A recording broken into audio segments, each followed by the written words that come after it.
Hello everyone, you're watching an American Astronomical Society worldwide telescope tutorial on plotting user-generated image layers in pywwt.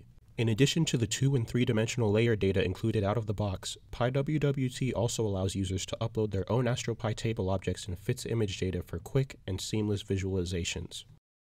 We plotted from an AstroPy table in this clip, and you can follow the link in the description to see that video in its entirety.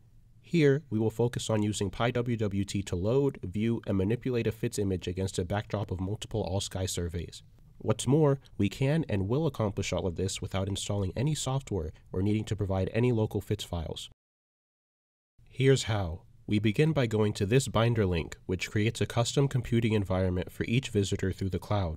Find it in the video description if you'd like to try following along.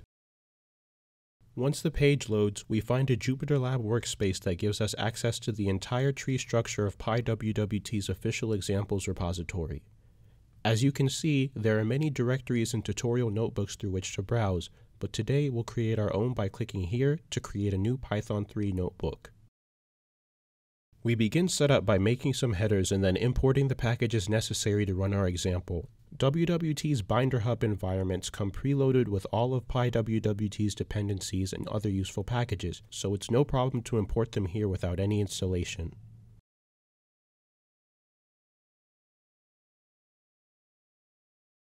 Next, we need to retrieve the FITS image we want to visualize.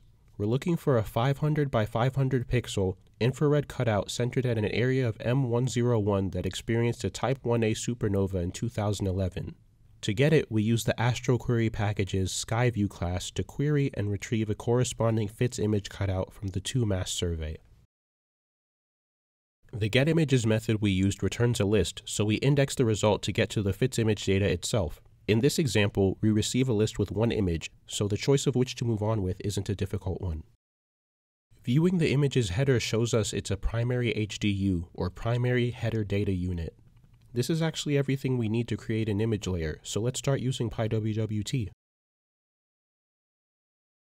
To initialize the viewer, we create a new instance of the WWT Jupyter widget class we imported earlier and assign it to the WWT variable. Once the cell loads, JupyterLab gives us the option of creating a specific panel to view its output. We can enable that by right-clicking to the right of the cell and then selecting Create New View for output. Now we can see the viewer no matter where we scroll in the notebook.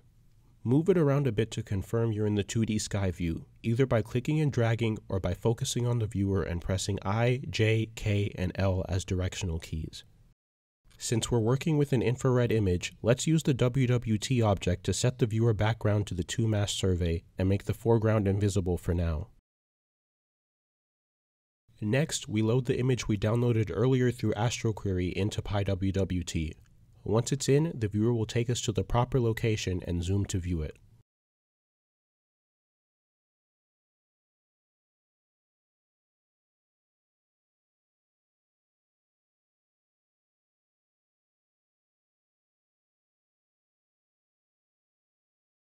Now that we've loaded the image, we're able to edit a few of its attributes. Let's start with opacity. Once we make the image more transparent, we see that it matches well with the background 2-mass layer.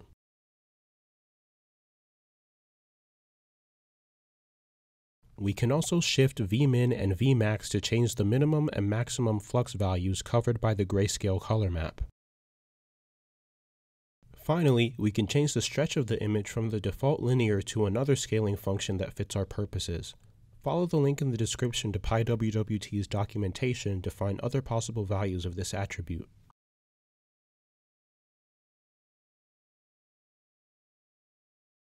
The great advantage of being able to upload personal FITS images into pywwt is that we can easily compare them with multiple all-sky surveys at once. We again use the WWT object to choose background and foreground layers in different wavelengths, and remembering to make the foreground visible again, we now see M101 in 3 wavelengths. And there you have it, M101 in visible, gamma, and user-provided infrared. This general process should allow you to plot any number of FITS files on the 2D sky. To see a more detailed version of the notebook we created and find out how to visualize the progression of time, follow the binder link mentioned earlier and check the video tutorials folder.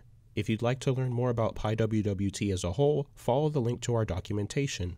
Thank you for watching, and stay tuned for more pywwt content on this channel.